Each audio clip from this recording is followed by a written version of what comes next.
Israel Adesanya recently shared his thoughts on the potential matchup between Khamzat Chimaev and Nassourdine Imavov. After Imavov dismantled a tough opponent in Caio Borralho, many in the MMA world still weren't overly impressed, feeling he didn't show enough to be seen as a legitimate threat to the champion. Regardless, the UFC labeled it a #1 contender fight, sparking immediate talk about Imavov possibly getting the next title shot.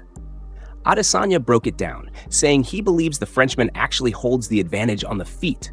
If he can neutralize Chimaev's wrestling, then yes, he could cause real issues. But Izzy reminded fans that striking against a wrestler isn't the same. Fighters are hesitant to fully commit because they know a takedown can come at any moment. He pointed to examples like Sean O'Malley versus Merab Dvalishvili, Alex Pereira against Magomed Ankalaev, and even Conor McGregor versus Khabib. The constant threat of wrestling alters everything. Adesanya acknowledged Chimaev can strike too, but emphasized his wrestling is his greatest weapon. If Imavov can defend the takedowns, the fight becomes interesting.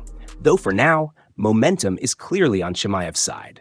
Versus Imavov, but I'm not going to just cancel out Imavov now because his takedown defense, if he can take away the wrestling from Khamzat, he'll give him problems. That's all you have to do. Khamzat can strike, but I see what I see. But his wrestling is his main weapon, and he commits a lot to the wrestling. Gets the fucking grip, he takes people down, keeps him down. So if Nassourdine can get past that, he'll give Khamzat problems. But right now, Khamzat's on point. He's got the momentum behind him, and so does Imavov. Who's going to win? We'll see. But till then,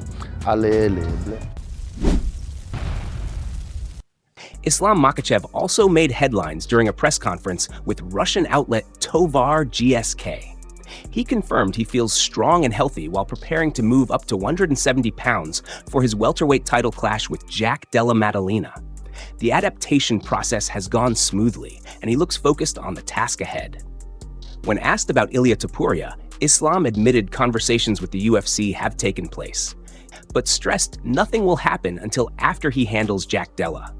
He wouldn't dive deep into Ilia as his attention remains on the current challenge, though he didn't rule out a future showdown. Regarding a possible rematch with Arman Tsarukyan, Islam was candid, saying it would be difficult to find motivation to cut back down to lightweight just for Arman. The only opponent who could truly tempt him into that weight cut again would be Ilia Topuria in a super fight. He also argued that Ilia is actively avoiding Tsarukyan, and that if the fight ever happens, Arman would be the biggest test of Topuria's career at 155. With Belal Muhammad losing his belt to Jack Della, the welterweight picture shifted, and Islam's team seems set to line up future defenses against names like Shavkat Rakhmonov or Kamaru Usman. Считаешь ли ты Армана самым серьезным соперником для Ильи? И не кажется ли тебе, что Топурия избегает его? Ну, что избегает, не секрет. Я уже видел там баталии в интернете, где он говорит, я лучше завершу карьеру, чем буду с ним драться. И я думаю на данный момент, что Арман набрал хорошие обороты, и это самый серьезный экзамен для чемпиона.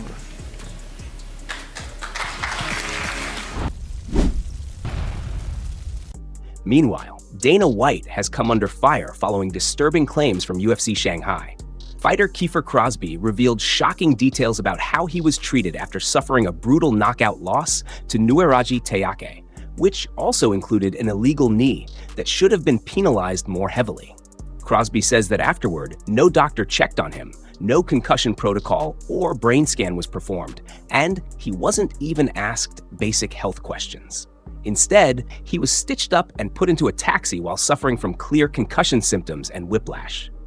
He described it as being treated like a dog, and many fans agree that's putting it mildly. This isn't the first time such complaints have surfaced. Mark Diakis also recalled being left alone after his own fight abroad. The issue stems from UFC acting as its own regulatory body in countries without athletic commissions. While they reference Nevada's commission policies, it clearly doesn't cover fighter safety adequately. Crosbie blasted the organization online, saying it was disgraceful and dangerous to treat athletes this way. Fans are now demanding accountability from Dana and the UFC to ensure better safety measures overseas.